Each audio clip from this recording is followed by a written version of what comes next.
Amém, irmão? Deus é bom, Deus é maravilhoso. Nós estamos conversando sobre... Aliás, o tema da nossa nova série é Assim Como Ele É. Repita comigo, Assim Como Ele É. E o que nós estamos fazendo? Nós estamos observando o Jesus homem em cada evangelho e recortando algumas das virtudes morais, algumas das virtudes espirituais que são muito necessárias para nós nos dias de hoje e que certamente nos caracterizam como cristãos, como discípulos de Jesus. Então o que nós estamos fazendo basicamente é olhar para Jesus, para reconhecer em Jesus o que nos falta e trabalharmos com o Espírito Santo para sermos acrescidos, para sermos compensados, para sermos adicionados nessas virtudes, nesses valores. Amém? Por isso o tema da série se chama Assim Como Ele É, porque é o que nós desejamos, ser como Jesus é. Ser como Jesus é. Aliás, é isso que nós não só desejamos, mas devemos buscar ser, porque esse é o sentido da palavra cristão. Sei que você já ouviu isso em alguma vez, mas nunca é demais lembrar que o significado literal da palavra cristão é um pequeno Cristo. Então, quando nós somos identificados como cristãos na sociedade, o que se deve esperar é que a sociedade veja em nós pequenos cristos. Pequenos cristos. É que a sociedade identifique Cristo no nosso modo de viver, de agir, de pensar, de agir, de falar, nas nossas relações interpessoais. Porque era assim que os primeiros discípulos de Jesus eram vistos. E era isso que a igreja primitiva, a igreja do primeiro século celebrava. Tanto que Pedro, por exemplo, Pedro também morreu crucificado. Por causa da sua identificação com Cristo. Mas Pedro disse, olha só, peraí. Pode me crucificar, só me crucifica de cabeça para baixo, porque eu não sou digno de morrer como o meu Cristo, como o meu Jesus. Olha o nível de identificação dos caras, não é? Então é assim que nós devemos buscar viver. Conhecendo a Cristo e imitando a Cristo. É por isso que eu comecei destacando, não valores espirituais, por assim dizer. Não é? Eu não estou falando aqui de fé, eu não estou falando aqui de dons espirituais, eu estou falando de valores, basicamente, até aqui, valores morais. De coisas que, de valores que atravessam a nossa vida todos os dias. E que a gente precisa estar atento, a gente precisa observar. A gente começou observando Jesus na sua prática devocional. Então a gente observou o Jesus que jejua, o Jesus que ora e o Jesus que valoriza a palavra. Esse foi o nosso primeiro passo nessa jornada. Depois nós falamos sobre... Quem lembra? Ninguém lembra, né? Ninguém lembra e ninguém está olhando lá o YouTube depois.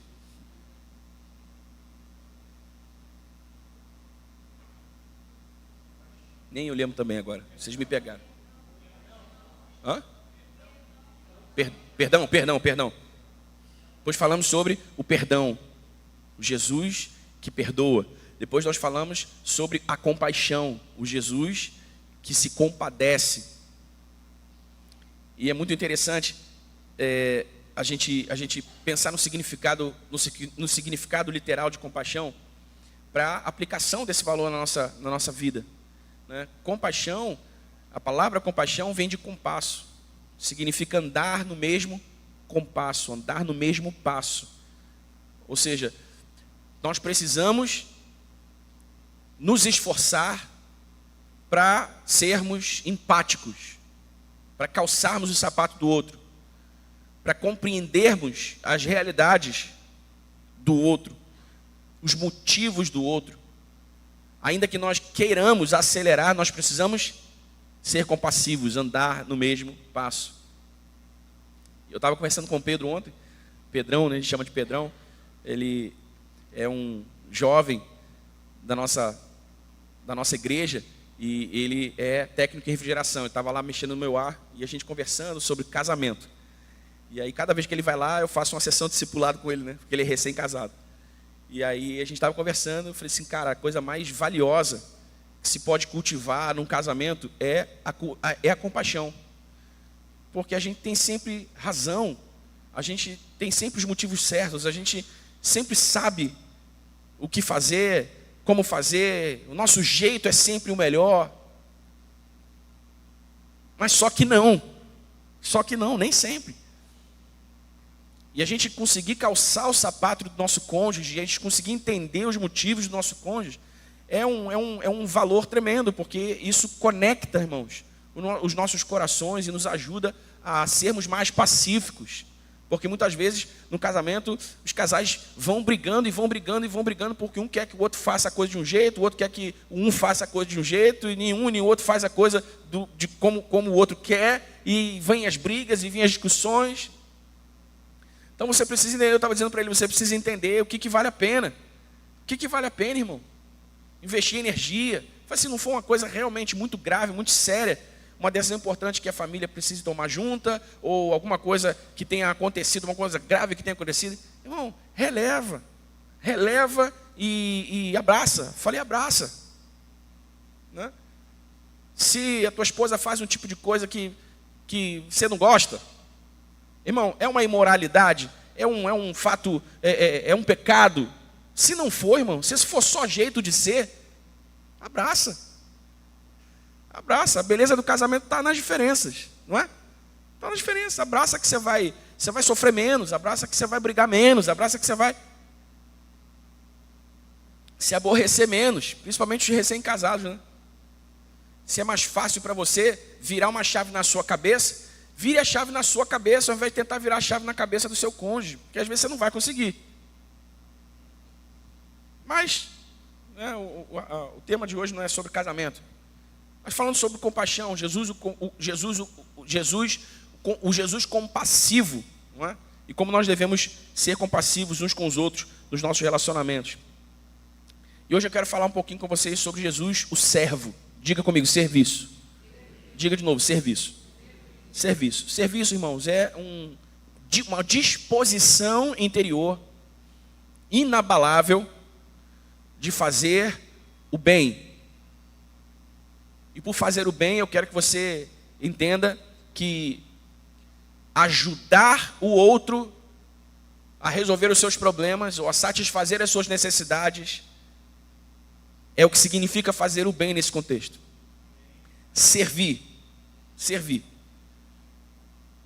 Não é só porque eu gosto, mas é porque me faz bem tomar um cafezinho de manhã, né? Melhora a minha velocidade para raciocinar, para pensar. O Everton veio aqui e me serviu, me fez um bem, né? Não que não tomar o café fosse um problema, mas ele veio aqui e me serviu, fez um bem voluntariamente. Essa disposição interior de ajudar o outro a satisfazer as suas necessidades é o serviço que se espera de todo cristão.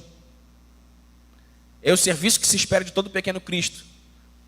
E Jesus fez isso, serviu, fez o bem, como um exemplo a ser seguido. E não só fez, mas ensinou. Ou melhor, né? Não só ensinou, mas fez. Então nós não queremos apenas falar de serviço, nós queremos aprender a servir. Amém? Nós não queremos apenas ensinar sobre o serviço, nós queremos aprender a servir como Jesus. Servir como Jesus. Servir como Jesus. E não se engane, irmão, você não serve apenas quando você ajuda alguém a resolver um grande problema. Você não serve quando você ajuda alguém a solucionar um grande enigma.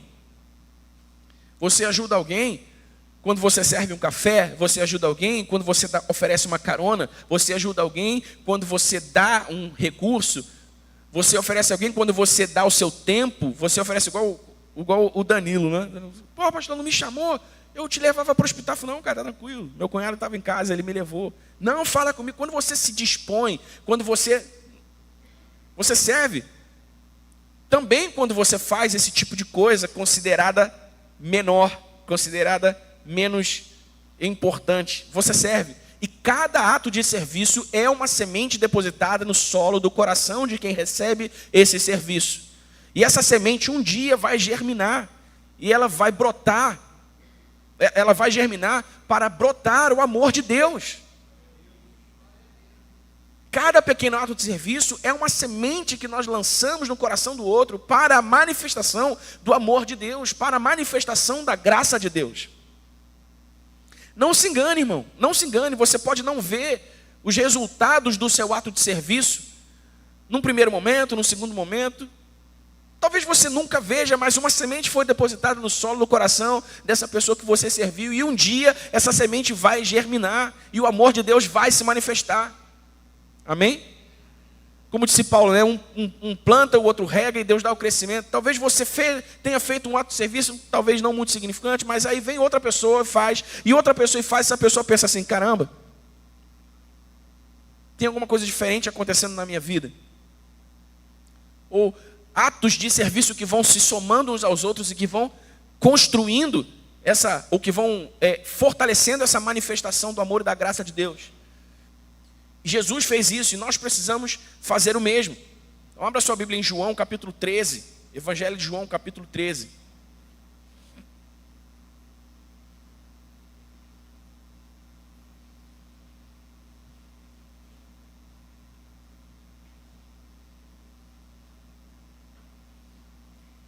Uma outra hora eu falo sobre isso, porque isso levaria tempo, mas eu quero só levantar uma bola para os irmãos aqui. Irmãos,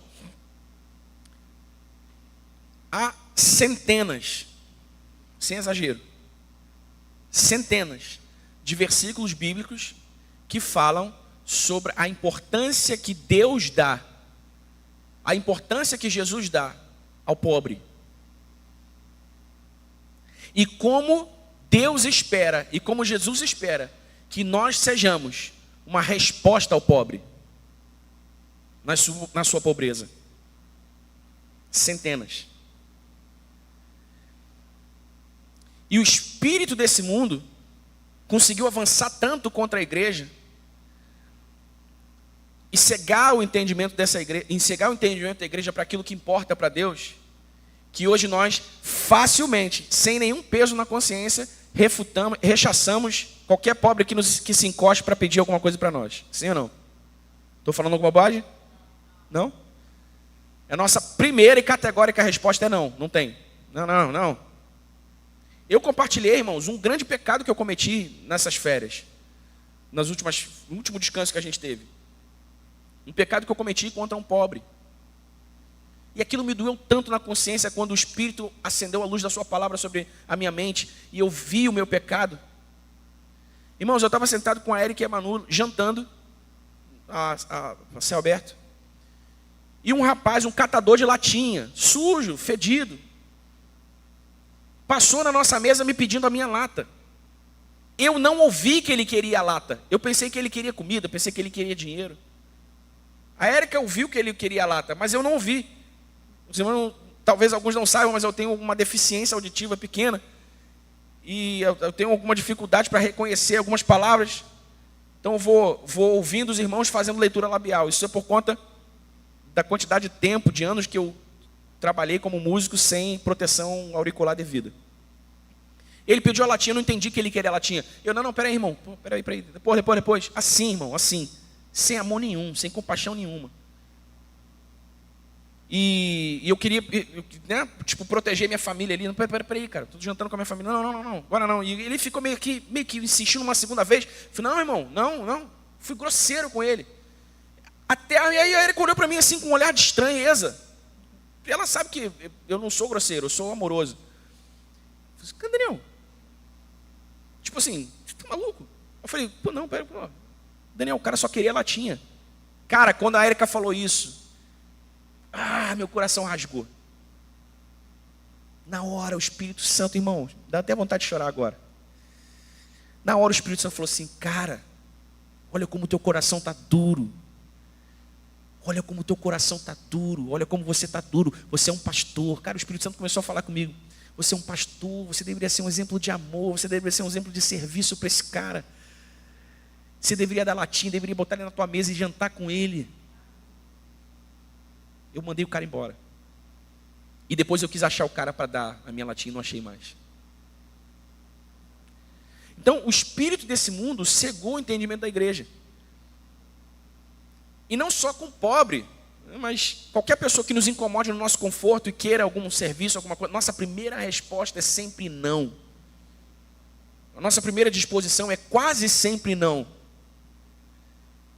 E essa semana, particularmente, lá eu fiz o esboço da conexão, né? No hospital. Estava no hospital ainda, fiz o esboço da conexão dessa semana e tal. E o Espírito foi falando comigo, foi ministrando meu coração. E eu fui lendo vários versículos bíblicos que falam sobre a inclinação de Deus para o pobre. Irmãos, eu li um versículo bíblico que foi como uma pedra no meu coração, uma pedrada no meu coração. Está lá em Provérbios, eu não lembro o endereço aqui. Se eu mexer aqui eu vou achar, mas não preciso lembrar o endereço agora. O versículo diz assim, ó. Quem tapa os ouvidos ao clamor do pobre, clamará e não será ouvido. Ponto. Ponto. Acabou, Emerson. Salomão disse isso e botou um ponto final. Acabou. Quem tapa o ouvido ao clamor do pobre, clamará e não será ouvido. Senhor, você não está me ouvindo. Senhor, quanto tempo eu estou orando por isso? Senhor, Senhor, Senhor, Senhor. Reclama mais e serve menos. Talvez você precise até orar. Talvez você acabe orando menos, porque as tuas respostas vão vir mais rápido. E aí, Ezequiel? Salmo 58. O que diz o Salmo 58? Aliás, vou recitar o Salmo 58 aqui. O contexto é o seguinte. Deus levanta o profeta Isaías para profetizar contra a dureza de coração do povo, porque o povo estava buscando o Senhor, estava levando os sacrifícios ao sacerdote, estava jejuando. Isaías, eu falei o quê? Salmo não, Isaías 58. Jejuando, achando que estava tudo bem. E aí Deus levanta o profeta Isaías e diz assim, cara, vocês estão enganados. Vocês estão achando que está tudo bem? Está tudo bem não. Deixa eu dizer uma coisa para vocês. E Isaías começa a profetizar. É duro o que Isaías profetiza. É muito duro. Só ouça, irmão, não precisa abrir não. Deus disse assim para Isaías: grite a plenos pulmões, não se detenha, erga a voz como uma trombeta e anuncie ao meu povo a sua transgressão. Irmão, a abstenção do serviço é pecado. Não servir é pecado para o crente. Não servir é uma transgressão para o crente. Mesmo neste estado, ainda me procuram dia a dia. Olha o que Deus está dizendo. Vocês estão tudo lascado e estão vindo na minha presença, achando que está tudo bem. Tem prazer em saber os meus caminhos, como o povo que pratica a justiça e não deixa o direito do seu Deus. Perguntam-me por sentenças justas, tem prazer em se aproximar de Deus. Religiosidade pura. Dizendo, por que jejuamos se tu não notas? Por que nos humilhamos se tu não levas isso em conta? Acontece que, no dia em que vocês jejuam, vocês cuidam dos seus próprios interesses e oprimem os seus trabalhadores. Vocês jejuam apenas para discutir, brigar e bater uns nos outros, jejuando assim como hoje o clamor de vocês não será ouvido lá do alto. Seria este o jejum que escolhi? Que num dia a pessoa se humilhe, incline sua cabeça como um junco e estenda debaixo de si pano de saco e cinzas? É isso que vocês chamam de jejum e dia aceitável ao Senhor? Será que não é este o jejum que escolhi? Olha só, olha o que Deus está dizendo. Deus está dizendo para o povo assim, olha, prestem atenção no que importa para mim. Prestem atenção no que eu espero de vocês. para vocês não ficarem aí perdendo tempo, achando que vocês estão me servindo, achando que vocês estão me buscando, achando que vocês estão fazendo uma boa coisa, achando que vocês estão sendo bons religiosos, quando na verdade vocês não estão. Então prestem atenção no que eu quero que vocês façam, no que eu espero que vocês façam, como eu espero que vocês vivam. E aí Deus diz através do profeta Isaías assim, olha: será que não é este o jejum que escolhi? Que vocês quebrem as correntes da injustiça, desfaçam as ataduras da servidão, deixem livres os oprimidos e acabem com todo tipo de servidão? Será que não é também que vocês repartam o seu pão com os famintos, recolham em casa os pobres desabrigados, vistam os que encontram nus e não voltem as costas ao seu semelhante? Aí olha só o que Deus diz por meio de Isaías. Então, ou seja, no dia em que vocês se comportarem desse jeito, no dia em que vocês abraçarem esses valores, no dia em que vocês abraçarem esse modo de vida, no dia em que vocês jejuarem como eu espero que vocês jejuem, no dia em que vocês forem religiosos honestos, então a luz de vocês romperá como a luz do alvorecer, e a sua cura brotará sem demora. A justiça irá diante de vocês, e a glória do Senhor será a sua retaguarda. Então vocês pedirão ajuda, e o Senhor responderá. Gritarão por socorro, e Ele dirá: eis-me aqui. Cara, o que Deus está dizendo é o seguinte: olha, vocês não vão nem precisar gastar muito tempo não. Vocês vão pedir ajuda, eu estou aqui. Fala comigo, você precisa do quê? Então, se tirarem do meio de vocês todo tipo de servidão, o dedo que ameaça e a linguagem ofensiva, se abrirem o seu coração aos famintos e socorrerem os aflitos, então a luz de vocês nascerá nas trevas, e a escuridão em que vocês se encontram será como a luz do meio-dia. O Senhor os guiará continuamente, e lhes dará de comer até em lugares áridos, e fortalecerá os seus ossos. Vocês serão como um jardim regado e como um manancial cujas águas nunca secam. O que Deus está dizendo para o povo é o seguinte: não haverá tempo ruim, né?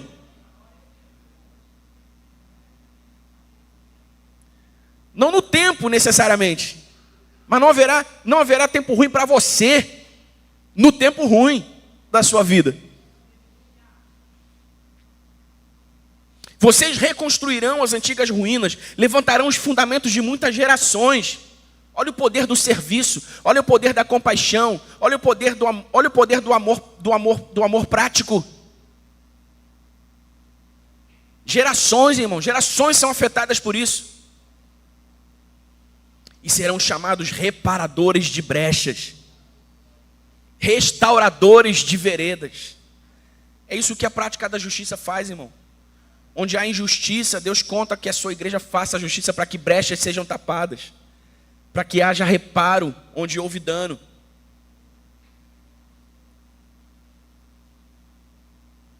Para que o país se torne habitável. Uma profecia nacional, irmão. Deus estava profetizando por intermédio de Isaías uma profecia nacional.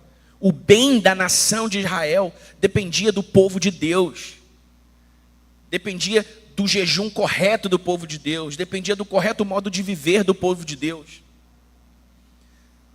Toda nação brasileira pode ser abençoada quando a igreja de Jesus se levantar para viver como Jesus espera que ela viva.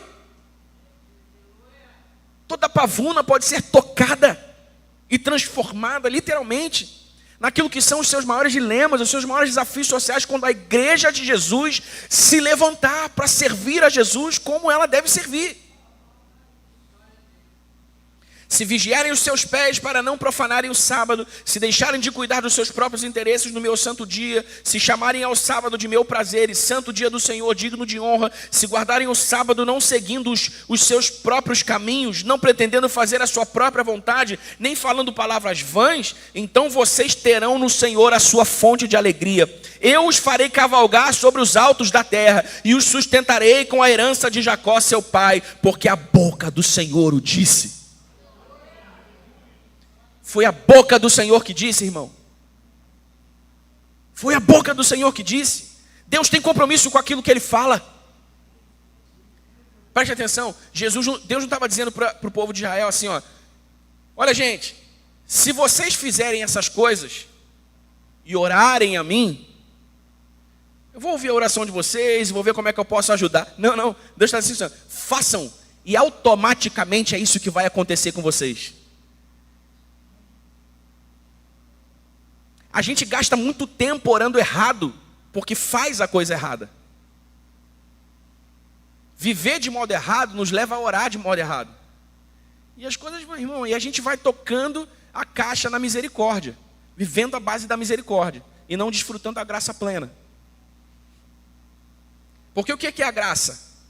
A graça é o favor que nós não merecíamos e Deus nos deu, certo? Nenhum de nós merecia a salvação em Cristo Jesus e Deus nos deu o direito de sermos feitos filhos, por meio da adoção, por meio de Jesus Cristo, por meio da mensagem do Evangelho. Isso é graça. O que é misericórdia? Misericórdia é o castigo que nós merecíamos e Deus não nos deu. Vocês mereciam o inferno. É isso que vocês mereciam. Vocês mereciam a condenação eterna. Mas eu não vou castigar vocês assim, não. E às vezes a gente fica vivendo, e às vezes a gente está vivendo a nossa vida na base da misericórdia. A gente está, sabe, o que a gente merece é bronca, o que a gente merece é cascudo. Mas Deus, cara, tá bom, eu vou te aliviar dessa vez. Porque a gente está vivendo errado, a gente ora errado e a gente não vê o resultado das coisas acontecendo na nossa vida. É por isso que a gente precisa fazer esse movimento de olhar para Jesus. Irmão, a gente precisa olhar para Jesus. A gente precisa ver como Jesus vive, como Jesus faz as suas coisas. Para viver como Jesus e fazer as coisas como Jesus faz. Porque então a bênção do Senhor se manifestará na nossa vida sem sequer nós precisarmos orar por isso. Sem sequer precisarmos orar por isso. Irmão, foi um golpe. Esse pecado que eu cometi, já me arrependi, pedi perdão ao Senhor, mas esse pecado que eu cometi foi um golpe no meu coração. E essa semana eu estava lá preparando o estudo e aí eu li essa passagem em Provérbios, né? Quem tapa o ouvido ao clamor do pobre, clamará e não será ouvido. Ponto. Irmão, 21, 13. Provérbios 21, 13. Para a gente não esquecer. Amém? Irmão, ainda que seja para dizer educadamente, com cortesia, cara, não tenho como te ajudar agora. Posso pelo menos orar por você aqui? Ainda que seja para isso. Nunca tape os ouvidos para o clamor do pobre. Aí eu acabei de ler esse versículo. Pem, tocou a minha campainha. Quem era? Um pobre. É um selo de Deus a sua mensagem a mim naquele momento. Deus estava ministrando a minha vida. Pem. Senhor, não sei o quê. Falei, cara, eu olhei no olho dele e falei assim, cara, do que você precisa? O que você está recolhendo? Você precisa do que aí para levar para casa? 1 quilo de qualquer coisa que o senhor tiver. Fui lá, peguei 1 quilo de arroz. É que nem sabe, está sabendo agora. O arroz não tem mais. Fui lá, peguei 1 quilo de arroz, dei para ele. Assim, cara, que Deus te abençoe, que esse quilo de arroz abençoe a tua família, abençoe a tua casa. Deixa eu orar por você. Orei para ele e ele foi embora. No dia seguinte, eu até peço perdão aqui, publicamente, às irmãs que cuidam da nossa despensa lá, que a gente faz distribuição, né, de alimentos. No dia seguinte, a Érica, Daniel, tem um tal de baiano aí querendo falar contigo na porta. Baiano? Baiano? Que é baiano? Aí, é um rapaz aqui do loteamento, um senhor do loteamento. O senhor estava mal cheiroso. Ô, Daniel, falou comigo já começando a chorar. Sabe, Deus ministrando meu coração ali. Por quê? Bom, porque nessa hora, o que a sua natureza carnal faz? Ouve direitinho, porque pode ser 7-1. Você vacilão, vai levar esse quilo, vai vender o quilo na esquina ali, vai comprar pedra. Irmão, o que o cara vai fazer com o que você vai dar não é problema teu. Não é problema teu. Até faz algum sentido esse raciocínio, mas, irmão, muitas vezes esse raciocínio é só uma justificativa para o nosso pecado. Se o cara vai fumar o teu arroz, deixa ele fumar, irmão. Você não sabe o que Deus pode fazer no caminho no caminho dele com o teu arroz, ele pode, cara, eu vou levar esse arroz para casa. Você entende o que eu estou falando? Porque às vezes a gente diz assim, né? Ah, não, mas tem que ter um cuidado aí, Daniel, porque não sei o quê. Na verdade, a gente está justificando o nosso pecado. É porque eu não quero dar. É porque eu não quero ouvir o pobre. É porque eu não quero atender o pobre. É porque eu quero o pobre longe de mim. Então eu crio essas desculpas, achando que elas são uma justificativa. Irmão, todo pecado tem uma boa desculpa, mas nunca terá uma justificativa. E eu estava assim, de calça, eu estava me preparando para vir para a igreja. Eu falei, Baiano, você sabe onde a igreja fica, não sabe? Cara, vai lá. Eu estou botando calça aqui, estou indo lá agora. Estou indo para lá agora. Eu vou te atender lá. Aí ele veio, recebi ele aqui, sentei, fiquei ouvindo o choro dele, a lamúria dele, mostrou os exames dele, que ele tinha que ir num hospital longe pra caramba, e que ele não tinha quem levasse, estava de muleta, e mal. E aí nessa hora me veio a ideia do mercado solidário, que eu sei que é um tipo de ação social que muitas igrejas fazem. É diferente um pouco dessa distribuição de quilo aleatória que a gente faz. Apesar de funcionar e ser importante, mas é uma coisa mais legal, que depois a gente explica como é. E aí, irmão, eu fui aqui na nossa despensinha aqui, irmão, eu limpei o que tinha lá. Arroz, feijão, açúcar, macarrão. Minha filha de 7 anos está de férias em casa, saiu da escola, não tenho nada lá. Eu falei assim, Baiano, nem me conta mais nada, eu vou te dar o que tem aqui. Enchi um saco, veio um menino com ele para ajudar ele a levar a bolsa de bicicleta. Foi depois eu falo com as irmãs, depois eu compro algumas coisas, boto aqui no lugar. Nós vamos chegar para ajudar lá, não tem mais nada. Limpei o que estava, óleo, botei assim, Baiano, leva aqui, cara, não é muita coisa, mas pode te ajudar aí pelo menos essa semana. Ainda falei para ele, volta aqui no domingo, para a gente conversar mais e para a gente tentar encontrar uma outra maneira de te ajudar mais. Irmão, eu sou lá juiz do meu irmão, eu sou lá Deus para entrar no coração da pessoa e saber se ele está me contando uma historinha. Só pelo estado em que essas pessoas chegam até nós, irmão, é fácil concluir que elas precisam mais do que nós, né? Então essa é uma boa pergunta a se fazer quando você estiver numa situação dessa. Pô, cara, esse cara precisa mais do que eu, não precisa?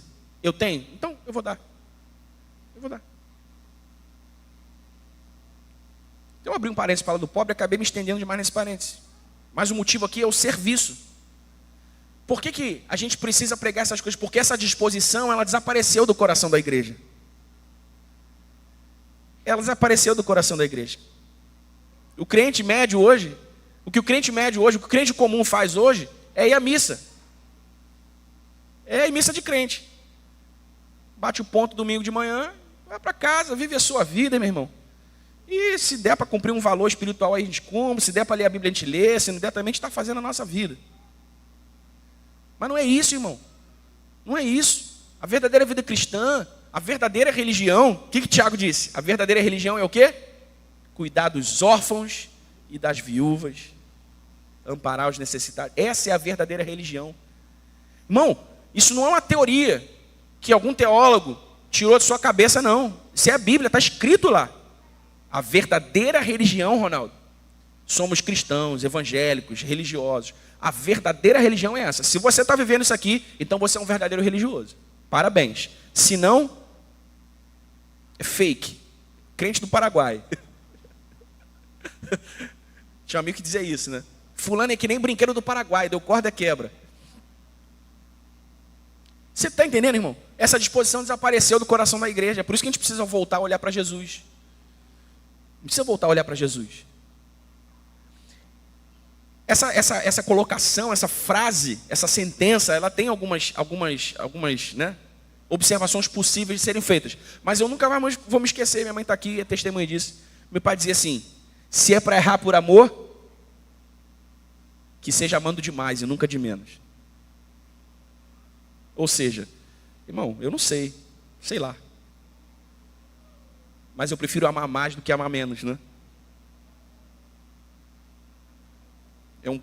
É um pecado branco. É um bom pecado. Então, irmãos,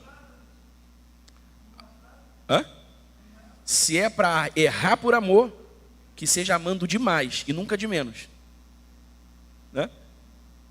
Saudade de você, Miriam. Muito bom te ver aqui. Eu fiquei sabendo no dia desse que você não vende aquele empadão lá na sua loja. Você vende? Você só faz aquele empadão por encomenda? Irmão, quem não sabe, o Ronaldo e a Miriam tem uma lanchonete ali na Rio do Pau, esquina com o Caminho do Padre. Tá ali, passa ali para comer uma delícia que a Miriam faz, tomar um suco. Amém? Brincando com você, Miriam. Só que eu te vi aqui. Então, irmãos, é por isso que a gente precisa olhar para Jesus e voltar a aprender com Jesus. Por quê? Preste atenção. Olha como tem fundamento essa frase do meu pai. Quando Maria quebrou o nardo puro lá no pé de Jesus, o que Judas disse? Que desperdício. Olha o religioso, vagabundo. Olha o religioso. Esse perfume poderia ser vendido e a gente poderia ajudar os pobres. Ia ajudar pobre, Judas. Ia ser vendido e metade ia para a bolsa dele. Aí Jesus diz assim, olha, os pobres, vocês sempre terão com vocês. Ou seja, eles estarão aí. Sirvam, ajudem, façam. Deixem Maria aqui. Se foi um erro de Maria ter quebrado aquele perfume nos pés de Jesus, ela errou porque amou demais. Ela amou porque não economizou. Ela amou porque não segurou a mão.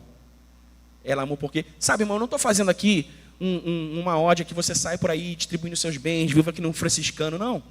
Quer que você seja rico, prospere.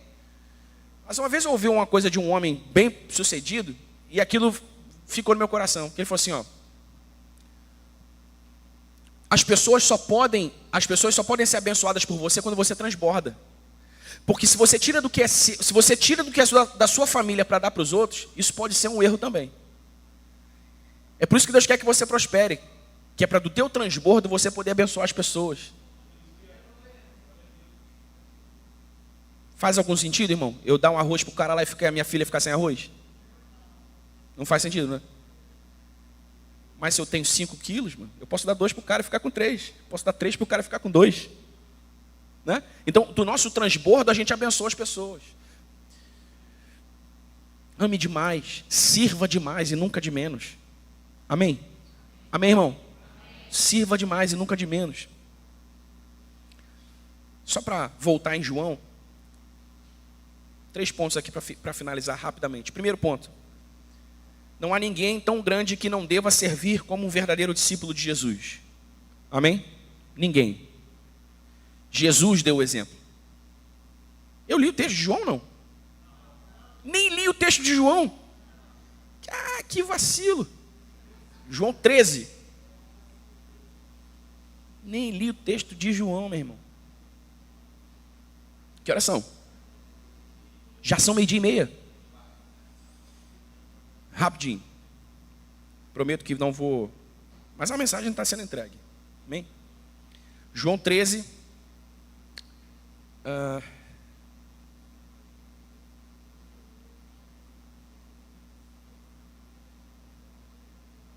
partir do versículo 1.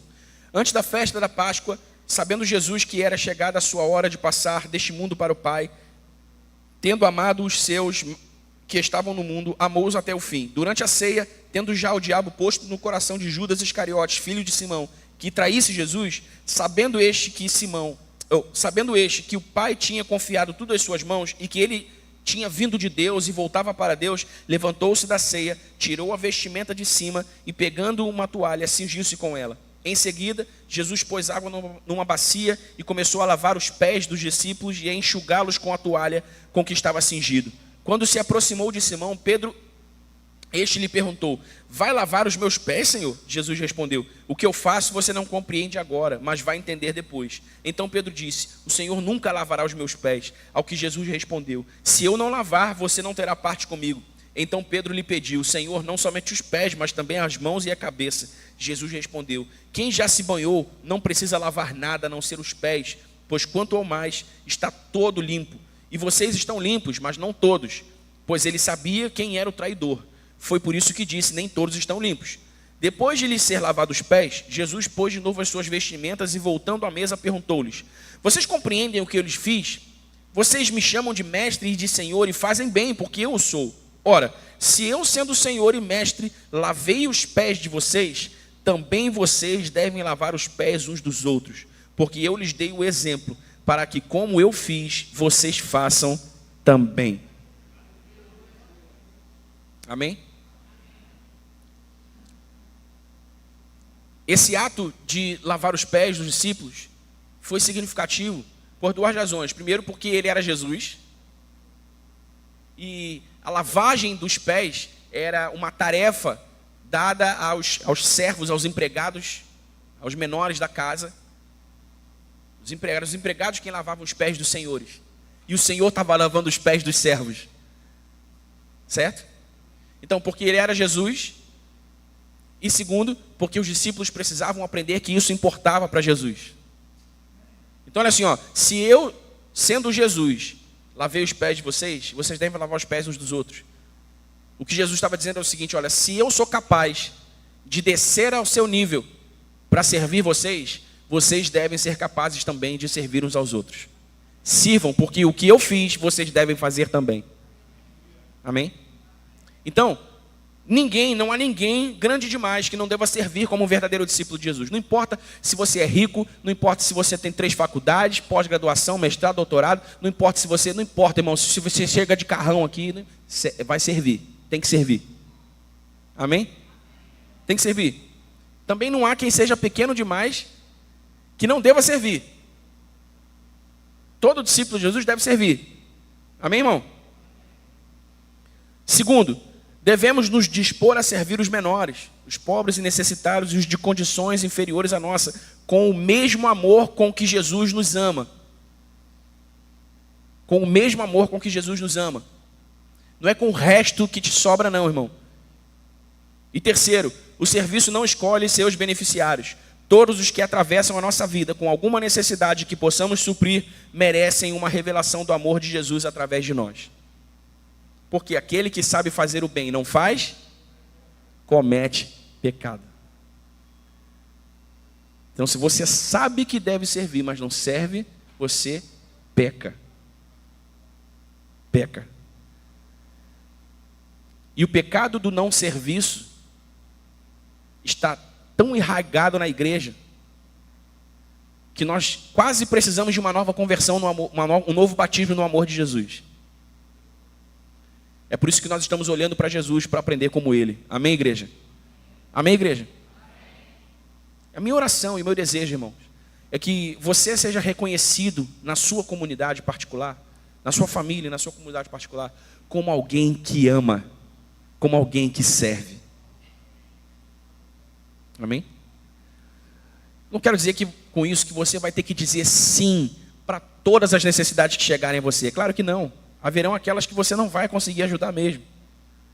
Mas você não pode se negar a ouvir. Você não pode se negar a ponderar. Amém? Você não pode se negar a pensar. Eu posso, eu consigo, então eu vou. Amém? É disso que a gente está falando. Então esse é o meu desejo, essa é a minha oração. Que essa igreja seja reconhecida como uma igreja que serve. Uma igreja que ama. Amém? Pouco antes da pandemia, a gente achou uma família. A gente encontrou uma família. Bateu na porta da igreja com a família. 3 filhos, 4 filhos, eu acho. Morando na rua e tal. Cara, a gente se juntou. A gente fez um rebuliço na vida dessa família. Foi lindo. Isso devia acontecer sempre. Não devia ser um evento na vida da igreja, né? Devia acontecer sempre. Mas não acontece porque a igreja está adormecida para esse valor. E nós precisamos despertar para que, através do nosso serviço, para que através da nossa semeadura, não é? Todo ato de serviço é uma semeadura, o amor e a graça de Deus brotem no coração do próximo. Jesus é glorificado com isso. Jesus é exaltado com isso. Isso aqui não é uma mensagem, sei lá, isso é Bíblia pura, isso é Evangelho puro, irmão. E a gente está olhando para Jesus e vendo se Jesus fez, por que a gente não vai fazer? Se Jesus fez, como é que a gente não vai fazer? Não tem cabimento. Não tem cabimento. Amém? Amém, irmão? Então, a sua missão, a sua responsabilidade a partir de hoje é jamais tapar os ouvidos ao clamor do necessitado. Amém? Jamais. Nem sempre você vai conseguir ajudar a todo mundo que vai te pedir ajuda. Mas você pode e deve ouvir a todo mundo, ainda que seja para apenas orar por ele. Estamos juntos? Amém? Fique de pé no seu lugar.